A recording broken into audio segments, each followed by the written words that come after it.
Retour en images sur la journée nationale des aidants qui s'est tenue le 6 octobre au Grand Kiosque du Tampon.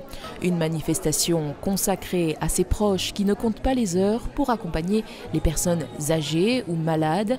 Venus en nombre, les visiteurs ont pu s'informer auprès des partenaires sur les dispositifs destinés aux aidants familiaux tout en s'accordant un moment de répit. Pour cette journée, le département a voulu montrer qu'on est là, qu'on est à côté des aidants, parce que c'est des personnes qui sont consacrées à leur aider. Ce qu'on a voulu faire de cette journée, c'est qu'ils puissent souffler, respirer. C'est l'occasion pour le GIP SAP qui est là avec eux, qui les accompagne. On a tous les stands, donc ils peuvent voir qu'ils ne sont pas seuls.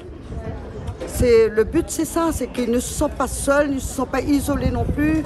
On a concocté effectivement pour cette journée tout un programme qui va leur permettre à la fois de trouver des informations avec effectivement une quarantaine de partenaires ici présents sur ce site de la Plaine des Cafres. On aura aussi un kiosque dédié au bien-être qui sera aussi là avec une trentaine de prestataires présents pour chouchouter les aidants. Et on aura donc un stand dédié donc aux conférences.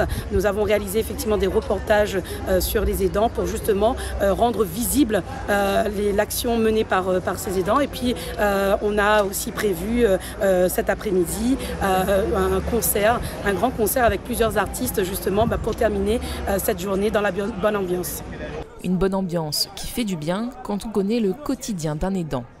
Être aidant, c'est un métier, c'est un boulot, je vais dire que c'est un boulot à plein temps. C'est du 200%, c'est même plus du 100%, c'est du 200%. Parce qu'on doit avoir l'œil sur tous les gestes, les mouvements, les déplacements. Donc, si aujourd'hui je suis venue ici, c'est pour essayer d'avoir des réponses à toutes mes questions, en partie, une grande partie. J'espère en sortir de là, la tête remplie d'informations et d'aide.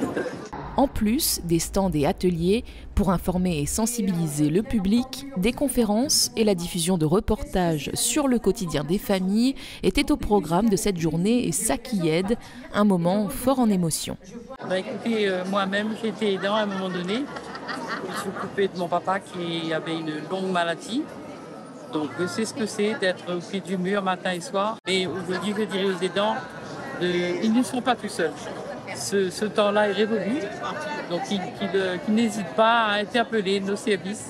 Nous avons aussi beaucoup de familles qui sont dans la ruralité et c'est important qu'on amène les dispositifs à eux, qu'on arrive en tout cas à les proposer, qu'ils voient qu'il y a des choses. Une belle journée de convivialité et de partage qui se termine, mais l'accompagnement des aidants, lui, se poursuit, notamment à bord de la caravane Ça qui aide, qui continuera à sillonner les routes de l'île.